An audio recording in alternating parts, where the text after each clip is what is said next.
এবার যোগ রাখবো বসিরহাটের দিকে। ভোট প্রচারে শুভেন্দু অধিকারী আজ বসিরহাটে যাচ্ছেন, সঙ্গে অবশ্যই থাকছেন বসিরহাটের বিজেপি প্রার্থী রেখা পাত্র।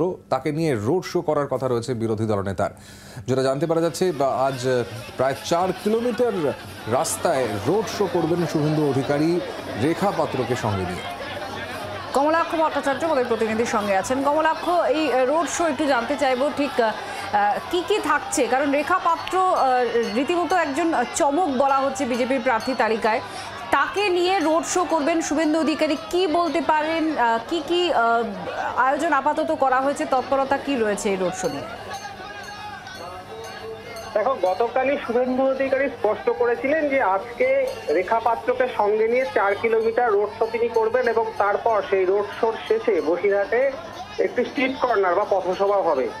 এবং তার কারণও তিনি স্পষ্ট করেছেন যে ইতিমধ্যেই রেখা পাত্রের উপরে যে ধরনের আক্রমণ এবং যেভাবে তাকে কার্যত তীর্যক মন্তব্যের শিকার হতে হচ্ছে, ইতিমধ্যেই সেই ইস্যুতে রেখা পাত্র, মহিলা কমিশন থেকে শুরু করে নির্বাচন কমিশন সর্বত্রই বিজেপি এবং রেখা পাত্রের তরফ থেকে সেই মর্মে অভিযোগ জানানো হয়েছে।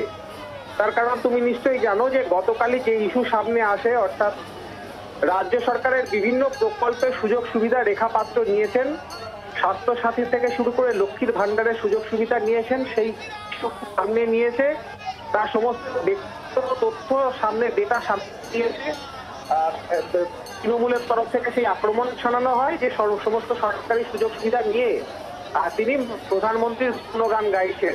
সেই যখন তাকে তার এই ইস্যুকে ঘিরে কার্যত ট্রোল হয়, সোশ্যাল মিডিয়ায় ছয়লাভ হয়, তৃণমূলের এই প্রচার যখন সামনে নিয়ে আসা হয়, পাল্টা কিন্তু রেখা পাত্র এবং বিজেপির তরফ থেকে আমরা শুভেন্দু অধিকারী, অমিত মালব্য সবাইকে কিন্তু আমরা টুইট করতে দেখি, এক্সট্যান্ডেলে পোস্ট করতে দেখি এবং তারা আক্রমণ করেন যে রাজ্য সরকারের প্রকল্প কোনো তৃণমূল কংগ্রেসের দলীয় প্রকল্প নয়, সুতরাং সেই প্রকল্পের সুযোগ সুবিধা যে কেউ নিতেই পারেন।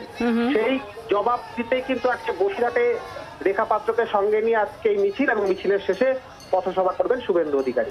ধন্যবাদ কমলাক্ষ। বাংলার আওয়াজ, বাঙালির আবেগ, জি 24 ঘন্টা।